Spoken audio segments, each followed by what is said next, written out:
তো আজকে যে রান্নাটা হচ্ছে সেটা হচ্ছে, চলো দেখে নিই, কি ফুলকপি বাটা। এই যে ফুলকপিটা সিদ্ধ করে নিয়েছি, ঠিক আছে। ওদিকে তেল গরম হয়ে গেছে, শুকনো লঙ্কা, হলুদ গুঁড়ো, লঙ্কার গুঁড়ো সমস্ত কিছু দিয়ে দিয়েছি। এবার সাথে দেবো একটু আদা রসুন বাটা দিলাম, ঠিক আছে। দেখো, সবাই তো মায়ের হাতে রান্না খেতে পছন্দ করো, কিন্তু অনেকে হয়তো কাজের ক্ষেত্রে কিংবা চাকরির ক্ষেত্রে বাইরে থাকতে হয়, ঠিক আছে। তো তারা তো সবসময় কিনেই বেশিরভাগ হোটেল থেকে খাও, তো সেই কারণে তাদের জন্য একটা করলাম ফুলকপি বাটা। এটা হচ্ছে সবাই যেন অনেক রকমভাবেই বানাতে পারো, কিন্তু আমি একটু শর্টকাটেই দেখিয়ে দিচ্ছি, ঠিক আছে। আমি যেরকম পারি সেভাবেই দেখাচ্ছি, ঠিক আছে। আবার অনেকে ভালো ভালো রান্না করো যারা, বলো না যে তোমার এটা ভুল হয়েছে, ওইটাই হয়েছে, ঠিক আছে। এবার ফুলকপিটা দিয়ে দিলাম, যেহেতু অনেকটা সিদ্ধ করা আছে এইভাবে করলেই হয়ে যাবে। আমি তাড়াতাড়ি, আমার সবসময় তাড়াতাড়িতে সব কিছু করতে হবে, ঠিক আছে। আস্তের কোনো নেই, ঠিক আছে। তো তারা বাড়িতে বসে হঠাৎ এত যদি টাইম কমের মধ্যে কিছু বানাতে চাও, তো ফুলকপি বাটাটা খেতে পারো। এটা হচ্ছে কচু বাটাও অনেকে করে খেতে পারো, কচু বাটাটাও সেম এই প্রসেসেই হবে, ঠিক আছে।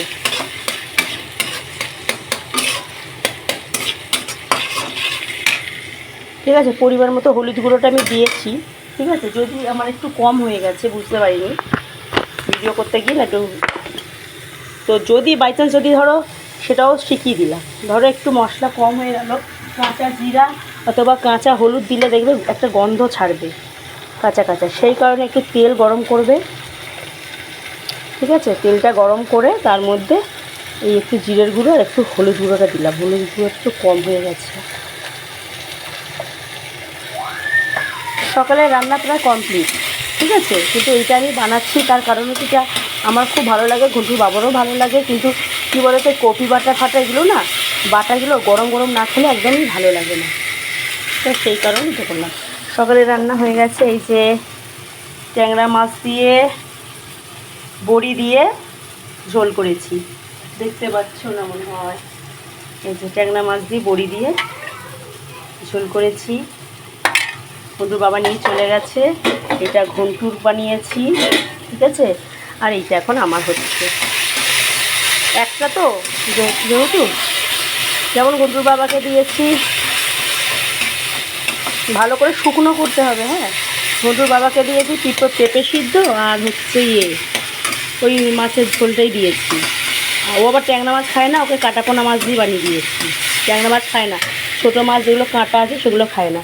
একটু গ্যাসের ফ্লেমটা অল্প করে দিয়ে কমিয়ে শুকনো করবে, তবে ভালো হবে। আর স্বাদের জন্য একটু সামান্য পরিমাণে চিনি দিয়ে দেবে, ঠিক আছে। চিনিটা দিয়ে দেবে,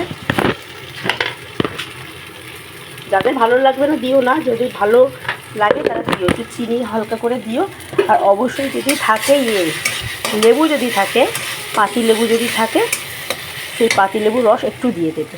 কচু বাটাতে বেশি করে দেওয়া হয়, কারণ গলা চুলকানোর ভয়টা থাকে, এতে থাকে না, কিন্তু দিলে না একটা টেস্ট হয় আলাদা, খুব সুন্দর, তো আমি দেবো। তো এই যে এইভাবে নাড়াচাড়া করে দিলে শুকনো হয়ে গেলে নামিয়ে নেবে, ব্যাস হয়ে গেল, হয়ে গেছে, ঠিক আছে। এখন আমি এটাকে ঢেকে রেখে দেবো, তার কারণ হচ্ছে এখন তো খাবো না, যখন খাবো তখন করব, ঠিক আছে। তো যাই হোক, তো তোমাদের সাথে শেয়ার করলাম যাতে সবাই পারো রান্না করতে, ভালোভাবেই পারো জানি আমি, ঠিক আছে। কিন্তু আমি যেটুকুনি পারলাম সেটুকুনি দেখালাম, যাতে তোমাদের হেল্প হয়।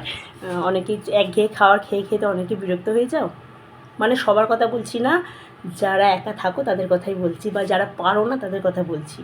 তো আমার তো সবসময় তাড়াতাড়ির মধ্যে সব কিছু করতে হয়, তো সেই কারণে ভাবলাম করে নিই। সকালবেলাও অনেক সময় করে ঘন্টুর বাবাকেও পাঠিয়ে দিই, আর এগুলো গরম গরমই ভালো লাগে খেতে, তাই জন্য আমি পরে করলাম।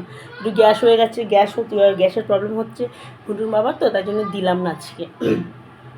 তো আমি বানালাম আমার জন্যে, তো ওইটাই খাবো, আর মাছের ঝোল ওইটাই যেটা খাবো, ঠিক আছে। তো একটু বানিয়ে দিলাম হালকা করে, অল্প করে, ঠিক আছে। যারা পারো ভালো করে, আমি বারবার বলছি, আমাকে কিন্তু বাজে কমেন্ট করবে না, ঠিক আছে। তোমরা সবাই ভালো পারো, আমি যেটুকুনি পারি যেরম পারি সেরম দেখালাম, ঠিক আছে। অনেক কিছু করো না, প্লিজ দেখো আর লাইক সাবস্ক্রাইব প্লিজ করো, ঠিক আছে? টাটা।